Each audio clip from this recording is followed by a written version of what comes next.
ஏமேன். எப்படி இருக்கீங்க? நல்லா இருக்கீங்களா?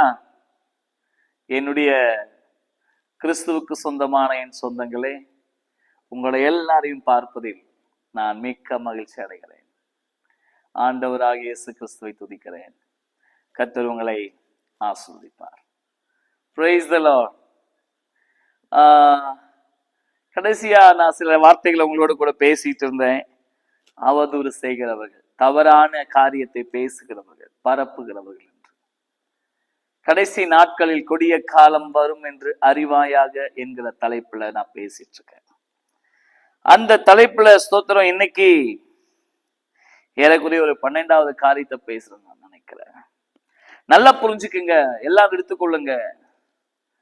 தீமோத்தி 3ஆம் அதிகாரம், 2 தீமோத்தி 3ஆம் அதிகாரம் 1வது வசனத்தையும் 3வது வசனத்தையும் வாசிக்க கேட்கலாம். மேலும் கடைசி நாட்களில் கொடிய காலங்கள் வரும் என்று அறிவாயாக. எப்படி எனில் மனுஷர்கள் 3ஆம் வசனம், சுபாவ அன்பில்லாதவர்களாயும் இணங்காதவர்களாயும் அவதூறு செய்கிறவர்களாயும் இச்சை அடக்கம் இல்லாதவர்களாயும் இருப்பார்கள். இன்னைக்கு இச்சை அடக்கமே கிடையாது. இச்சை அடக்கம்னா என்னங்க அப்படின்னு சொல்லி கேட்டா, இச்சை அடக்கத்துக்கு இன்னொரு பேர் என்ன? பேராசை. பேராசை தான் இருக்கிறத விட அதிகமான ஆசைப்படுற ஒரு காரியம் பேராசை. இச்சை அடக்கத்துக்கு இன்னொரு பேர் என்ன? பொருளாசை. இச்சை அடக்கத்துக்கு இன்னொரு பேர் என்ன? அபகரிப்பு. எனக்கு மட்டுமே வேணும், எனக்கே வேணும், அபகரிப்பு. இப்படி இச்சை அடக்கத்துக்கு பல வார்த்தைகளை சொல்லலாம். இந்த இச்சை எங்கே தொடங்கும் தெரியுமா? ஒரு மனுஷனுடைய கண்ணில் இருந்து தொடங்கும். பாருங்க, இந்த போன் இருக்கு, ஒருத்தர் யூஸ் பண்ணிட்டு இருக்காங்கன்னு வைங்க. என்கிட்ட ஒரு பழைய போன் வச்சிருக்கிறேன்னா, நான் இதை எப்படி ஆகிலும் திருட வேண்டும் என்பதை முதலாவது என் கண்ணின் பார்வையிலே உண்டாகும். உழைத்து சம்பாதிக்கக்கூடிய ஆசை இல்லை, திருட வேண்டும் என்பது இச்சை. ஒரு பெண்ணை பார்க்கிறோம், அந்த பெண்ணை தவறான பார்வையில் பார்ப்பது இச்சை. அல்லது யாருடையதோ ஒரு பொருள் இருக்கிறது, அதை எப்படியாச்சும் அடிச்சு பேசி குறைஞ்ச விலையில ஏமாத்தி வாங்கிடணும், அதற்கு பெயர் இச்சை. அபகரிப்பு, பேராசை, பொருளாசை. ஆண்டவராக இயேசு கிறிஸ்து சொன்னாரு, போதும் என்கிற பக்தியே தேவ பக்தியை மிகுந்த ஆதாயம். நீங்க ரொம்ப நல்லா இருக்கீங்க, நீங்க நல்லா இருக்கீங்கன்றத நம்புங்க முதல்ல. நீங்க ஆசீர்வாதமா இருக்கீங்கன்றத நம்புங்க முதல்ல. இந்த இச்சை யாருக்குள்ள வரும் தெரியுமா? திருப்தியே இல்லாதவங்களுக்குள்ள வரும். எதுலையுமே திருப்தி இல்லை. கட்டின புருஷங்கிட்ட திருப்தி இல்லை, கட்டின மனைவி கிட்ட திருப்தி இல்லை, வேலையில திருப்தி இல்லை, வருமானத்துல திருப்தி இல்லை, பேசுற மக்கள் கிட்ட திருப்தி இல்லை. யாருக்குள்ள எல்லாம் திருப்தி இல்லாத அனுபவம் இருக்குதோ அவங்களுக்கு எல்லாம் இச்சை இருக்கும். எதையாகிலும் ஒன்றிலே நீங்கள் திருப்தி அடைய வேண்டும், அப்பதான் இச்சை மாறும். ஐயோ, இது இருந்தா நல்லா இருந்திருக்குமே, அது இருந்தா நல்லா இருந்திருக்குமே. இக்கரைக்கு அக்கறை பச்சை. இந்த பக்கம் தான் அந்த கரை பச்சையா தான் தெரியும், அந்த பக்கம் போய் பார்த்தாதான் தெரியும் இந்த கரை எப்படி இருக்குன்னு சொல்லி. அவங்கவுங்க வீட்டுக்கும் வாசல் இருக்கு.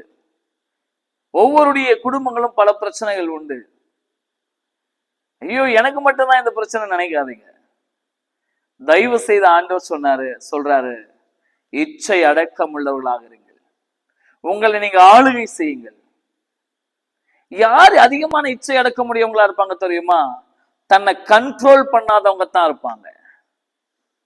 ஒரு லெவல்ல தன்னை கண்ட்ரோல் பண்ணி வைக்கிறது. நாம் இப்படிதான் வாழணும், ஒரு சட்ட திட்டத்தின்படி வாழணும், ஒரு சத்தியத்தின்படி வாழணும், வசனத்தின்படி வாழணும், கடவுள் நம்மை பார்த்து கொண்டிருக்கிறார், கடவுளுக்கு பயந்து வாழணுங்கிற சுபாவமே கிடையாது.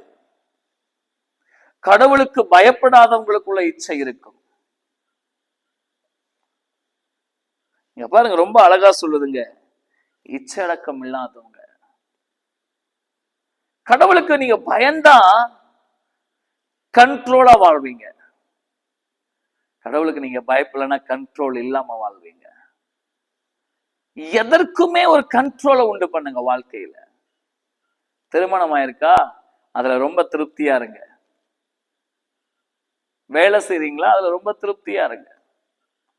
உங்க குடும்பத்தை தேவன் ஆசீர்வதித்திருக்காரா, அதுல ரொம்ப திருப்தியா இருங்க.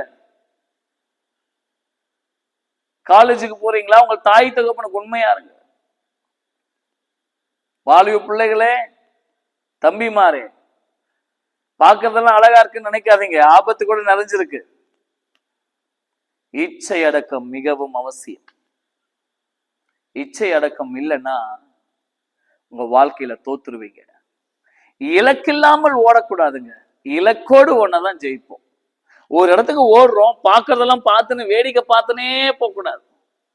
நாம் அடைய வேண்டிய இலக்கை அடையும்படி ஓடணும். ஒரு வண்டி ஓட்டுறோம், ஒரு கார் ஓட்டுறோம், அப்ப வேடிக்கை பார்த்துட்டு வண்டி ஓட்டினீங்கன்னா எங்கன போய் மோதி முட்டிட்டு நிற்பீங்க.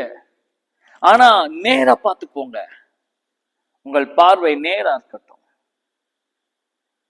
அங்கேயும் இங்கேயும் இச்சையோடு கண்டதையும் பார்த்து வேடிக்கை பார்த்துட்டு போனீங்கன்னா விழுந்துருவீங்க.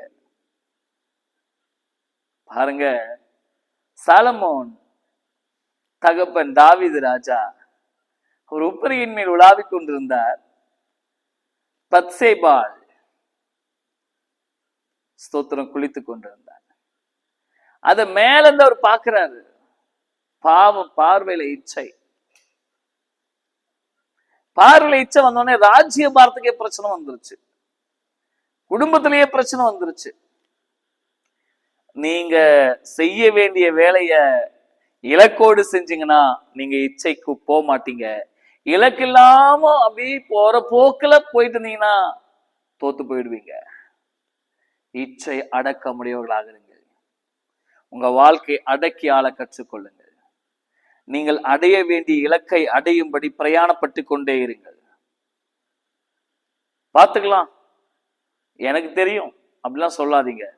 எனக்கு இப்போ 20 வயசுன்றீங்களா, படிச்சு முடிங்க. 25 வயசுங்கிறீங்களா, நல்ல வேலைக்கு போங்க.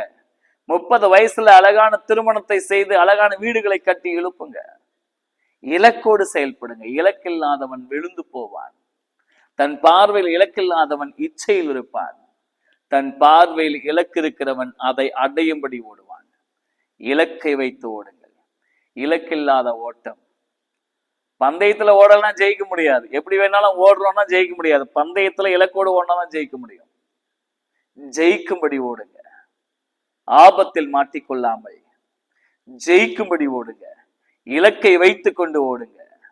உங்க கண்களையும் உங்கள் வாழ்க்கையும் ஒரு கட்டுக்கோப்பான இடத்துல வைத்துக் கொள்ளுங்கள். ஒரு இப்படிதான் வாழ வேண்டும் என்கிற சட்ட திட்டத்தை உருவாக்கி கொள்ளுங்கள். விசேஷமாய் வசனத்திற்குள் வாழ வேண்டும் என்கிற, சத்தியத்திற்குள் வாழ வேண்டும் என்கிற தீர்மானத்தை எடுத்துக் கொள்ளுங்கள். கர்த்தர் உங்களை ஆஸ்வதிப்பார். Amen. God bless you.